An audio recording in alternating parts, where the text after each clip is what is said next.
worked at a bank for about 6 months and I hated it. Pure depression. So I ended up literally hiding in the bathroom. I'd make TikToks. I always had the motivation, the drive for entrepreneurship in general. When I was in high school, I was flipping phones. I flipped cars. You got a loyal girlfriend, so you're a third of the way there. When I first got the commercial warehouse and got my first Gaylord of books, she was there supporting me. She would go and scan books all night if I needed her to, and that's really the OG. She kept my mind going. She made sure that I was constantly trying to grow and not stay stagnant, you know? You need those people in your life. Gombe. Yo, I'm definitely Cheers. glitching out a little bit right now. It's all good. Welcome back to the Doughboys podcast. I'm your host, Logan, joined by my lovely, subly co-hosts, Flippin' with Cisco and Formosa McGill. Today, we are also joined by a very special guest, Brian Jers. Brian has been selling on Amazon for over 3 years. We originally met last summer. Shout out Alpha Prep. So we were able to help out Brian there, been able to connect more and more over the last year. So super excited, Brian, to have you here today to share your story. Brian, if you want to start us off, just kind of tell us your background and how you got started selling. Yeah, so I'm going to open up my blind here for a second, get a little light in here. Yeah, I see the have contour been on that selling face, for about man. Yeah. I've been selling for just about 3.5 years now. I started off, was it 3.5 years? A long time has gone by. I just got out of college and I worked at a bank for about 6 months and I hated it. Pure depression. So I ended up literally hiding in the bathroom. I'd make TikToks, anything to kind of get my head. And after 6 months, I thought to myself, I got to find another way. I had in the past flipped phones on eBay, and I was going to take a dive at that. So I was living with my parents at the time, didn't have many bills, and I'm going to take the leap. So I did it, and I ended up just trying to learn as much as possible about selling phones on eBay. And I wasn't really doing the best at the time. I was just trying to sell a couple phones a month and kind of make ends meet, pay off phone bills and stuff like that. And I was scrolling on TikTok, and believe it or not, there's this older man with a beard that has, I think it's 15 kids total, that sells 6 figures on Amazon by flipping books. And I had already tried drop shipping in the past, and I bought a mentorship before. So I kind of knew what to look for in a mentor, to basically see if he was a genuine person, not someone who's just going to scam me and take my money and all that stuff. So I ended up finding him, and I'm like, how do you sell books on Amazon? I was super curious. And he ended up mentoring me for about 1.5 years. On Scout IQ and selling books. For those of you that don't know, Scout IQ is a software that you can scan a book and it kind of tells you how many times it's going to sell on Amazon. And I kind of just went from there. I did Goodwills, thrift stores, library sales. And for about 1 full year, I was just around getting books. And then COVID hit. So I was sending products in. I was living at my parents' house trying to make this thing work. And COVID hit, and you can no longer send books to Amazon's warehouses.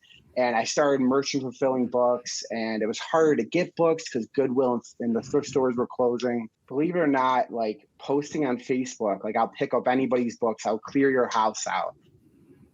Fill out my car every single full of books. I would just drive around my local area.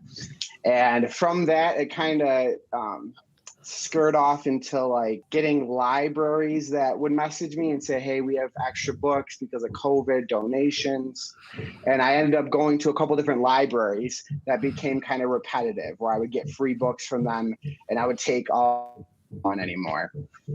And that kind of branched off into working with Goodwill's Salvation team, which they have a headquarters down the street from me, that they deal with all the books that don't sell at Goodwill stores, and they all end up in I think it's called Salvation, which is like one of their central locations.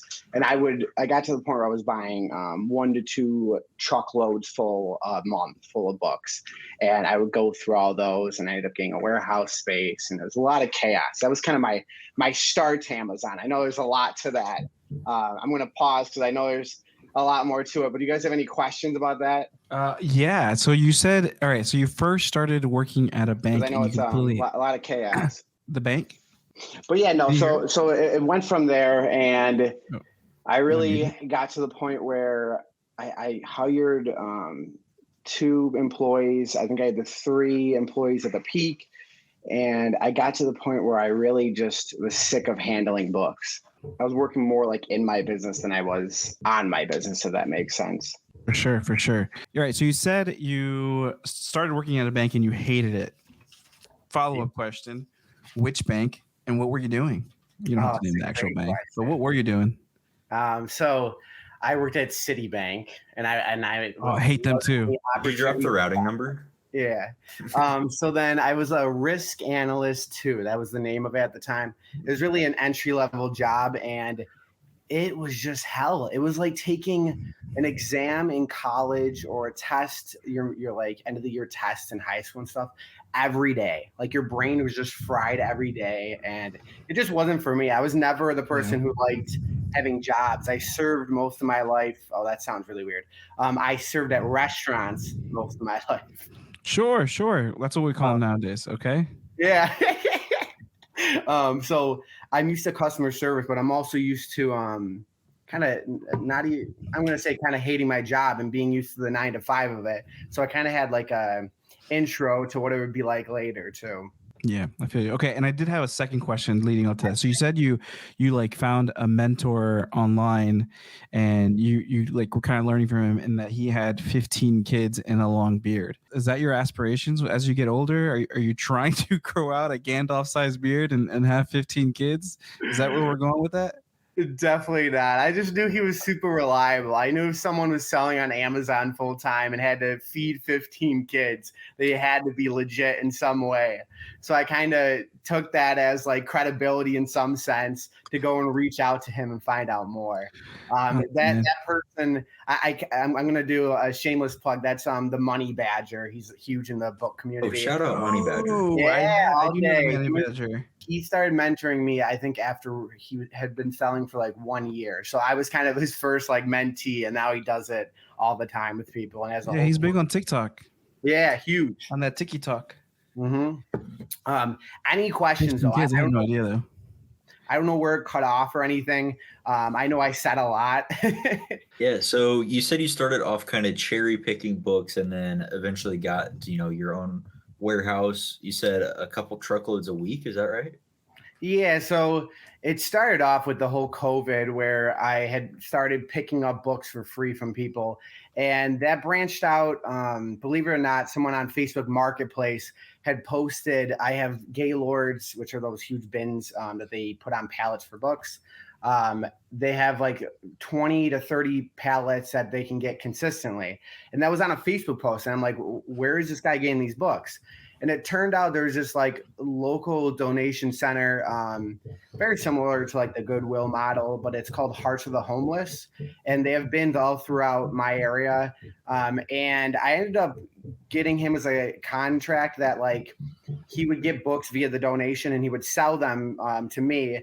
And we ended up doing this, and that's kind of how I started my bulk book operation, because I knew I'd be getting books in from him. So literally my girlfriend and I would stay up super late at night, sometimes all night, scanning books. We had like deadlines to get books in and out, and it was just a whole nuance, getting a commercial space and all that good stuff. So what was that process like looking for your first commercial space? So that was pretty wild. So I had no idea what I was doing getting into it. I hadn't even rented like an apartment before, because I literally just got out of college and I was living with my parents trying to save up some money and stuff. And that process, again, I don't know if it's the best route, but I was using Facebook at the time to try to find a place. And the person I ended up getting a warehouse with, I kind of grew a relationship with him. And he kind of ended up giving me bigger warehouses. And he actually is the person who propelled me into real estate, which we'll talk about later. Yeah, for sure. So just for context, how big is the city that your warehouse was in? Like maybe population roughly? Oh, I am not that bright. I might seem that bright, but I'm not that bright. Google search. I mean, you said you're in Buffalo, New York. Aside from Yeah. like Buffalo itself, there's nothing really much out there, right? I mean, the rest of it, the surrounding area is more rural, no? Yeah, I mean, you so have Canada down the street. Buffalo in 2021 was 276,000. I grew up in Lockport specifically, which is like a subset, like 30 minutes away from Buffalo, which is even smaller population. But yeah, where I had the warehouse space specifically, it was even smaller than my hometown. So there's probably a population of maybe 5 to 10,000 people, which is where I gained that warehouse space. Yeah, I'm just curious because I've gotten a few different commercial spaces, and it's just like completely different doing it in a small town versus a city. So I had the Alpha Prep warehouse where it took me like months to find a spot, and then I was only able to find a spot because Miles and Garrett hooked me up with their old warehouse. And then even then, there was like so many applications and paperwork that had to be filed. Then I had to give a 3-month security deposit, and it was just crazy. And then here in my hometown, to get a commercial space, I make one phone call, and the next day there's a space ready for me with a handshake deal, no paperwork, no security deposit. It's just like the difference is crazy.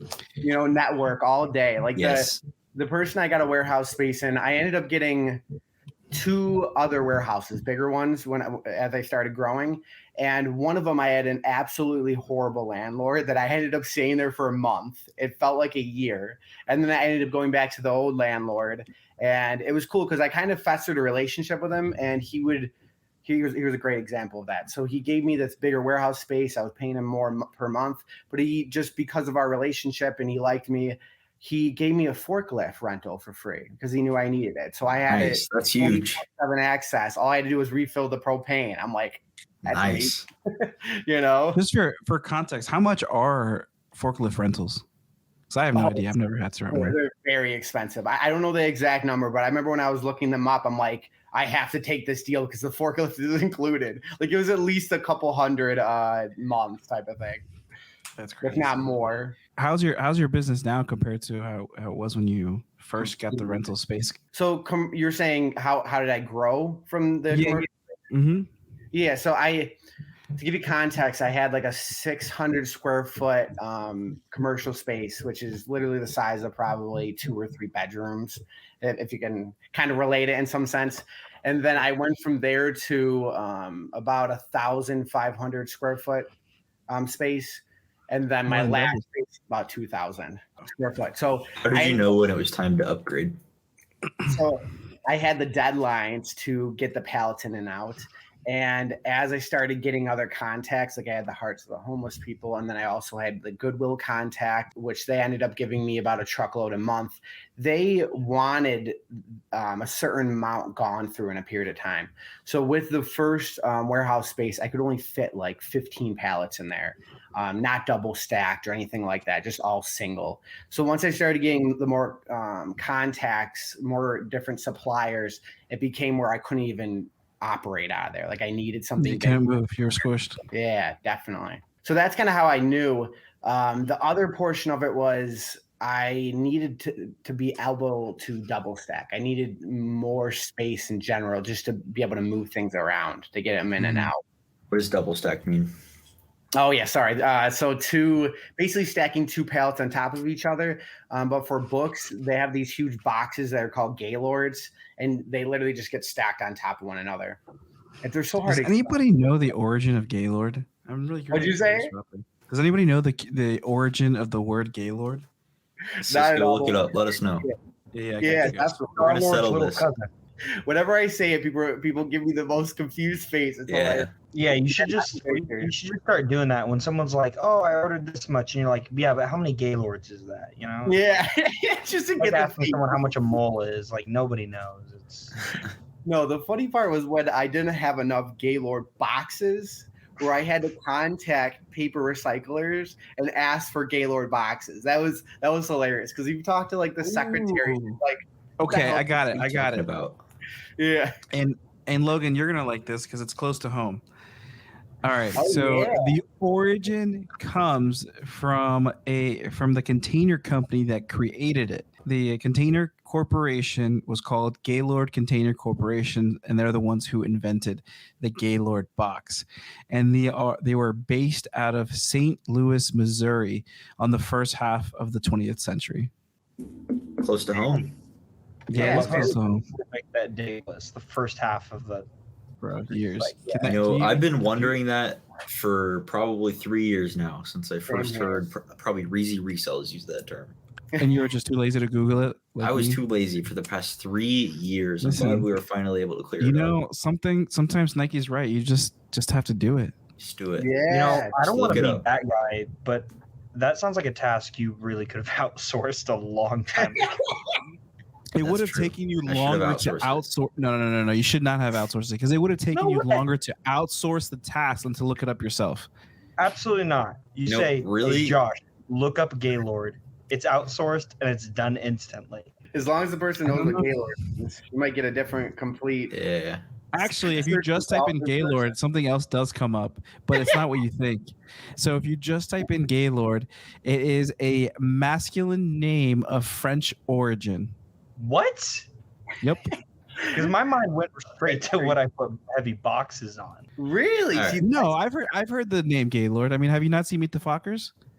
yeah, I have. That's what I think of too. So, Brian, I didn't at think. what point did you transition out of books and why? This one's really interesting. So I was going through people, a lot of turnover, and I found 3 good people that I ended up having scanning all day for me. And I was listing all day. And basically, I got to the point where I was sick of managing people, like making sure they're there on time and all that stuff. I should have obviously like hired a manager, but I was getting sick of the whole process. Like I had a paper recycler that wasn't the best. Like he would say this day would work to have a semi come, and then he'd show up on another day. And it became a lot of working parts that I, for some reason, really didn't want to deal with anymore. Like I got to the point where it was like black and white. I wanted to switch models. Like I knew I still wanted to do Amazon. I knew I loved finding the deals, but I was sick of like, I guess, running the business. I guess that's really what it comes down to. So I hit that point, and I had already started like buying courses and mentorships and learning the wholesale model, believe it or not, from different people. And I started trying to learn that while operating the book business. So I was kind of doing both at the same time, starting to place wholesale orders and stuff like that. And that started the transition. But even with Amazon, everything was pretty, what's the word I want to look? This is, I guess, the word, the just do it, the Nike. That's kind of my mentality that I've had. So back when I lived with my parents, it was a little easier to say just do it because I had no bills type of thing. But that's what I did when I jumped into Amazon. And when I got to the point where I didn't want to do books anymore, I basically was like, I'm going to cut off my contracts with these people that were supplying me books, and I'm going to immediately dive into wholesale. So I ended up doing that because I always knew I could fall back on books. I knew if I ever had some financial situation where I couldn't pay bills or whatever, that I could start selling books again, type of thing. I knew I had created relationships with multiple libraries that were going to give me super profitable books every single month if I need to go back to them. Same with the Goodwill contacts and all that stuff. All right, Brian. So we do something new on the pod where we spit fire a bunch of questions at you, and you literally don't have any time to think. You just have to answer them. Okay? They can be business related. They can be just random, but you just your gut instinct. Okay? Your business gut instinct got you here. So now we need you to answer these questions. Sounds good. Notebook. All right. How long was it until you paid yourself with your businesses? This is a great. You're right. I should just hit it. So I still don't to this day. I just buy whatever I want to buy, and Reinvest. Yes, exactly. Nice. Favorite software to use when sourcing Amazon? Definitely RevSeller. biggest loss on a flip? Biggest loss on a flip. I bought, when I first started wholesale, I bought 360 cake sparkles for cakes. And I sold about 20 of them over 2 years. Oh my goodness. All right. Favorite social media personality, not named the Doughboys or Money Badger. I like a lot, but when it comes to like value, I'm gonna say I believe it's OA Deals. He's a good one. We had him on the pod. I gotta watch it. Your worst category, the category you hate the most, sourcing. You guys aren't gonna like this one. Shoes. Oh, that's fine. That's fine with me. All right, Amazon or real estate? Which one's better? I can't answer. I really like both, honestly. I really like both. All right. Last one. Who's smarter, Bill or Elon? Ooh. Mr. Gates or Elon? I like more risk. I'm gonna say Elon. I like Bill. I thought you were saying Bill Nye the Science Guy. I was like, yo, Bill Nye all day. Bill Nye the Science. Obviously, yeah, Bill Nye. Dude, Bill Nye's a man. I grew up with Bill Nye, literally in school. How could you not? Like a whole generation grew up with that guy. It was Bill Nye the Science Guy and the Magic School Bus for me. Yeah. No, honestly, Magic School Bus.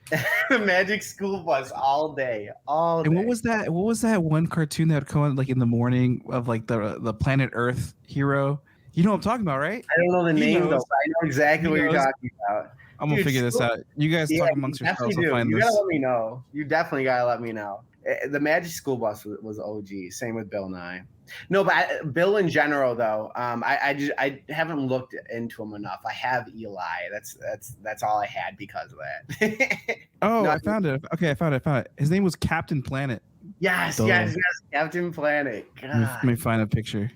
Dude, it's been so long since I heard that name. Logan has no idea who Captain Planet is. He was still in diapers. Actually, he wasn't even born. Captain Planet came out. You're a 2000s baby, no? Oh yeah, Logan's younger. I forgot about that. I am. Yeah. Dude, there's benefits to that, man. There you go.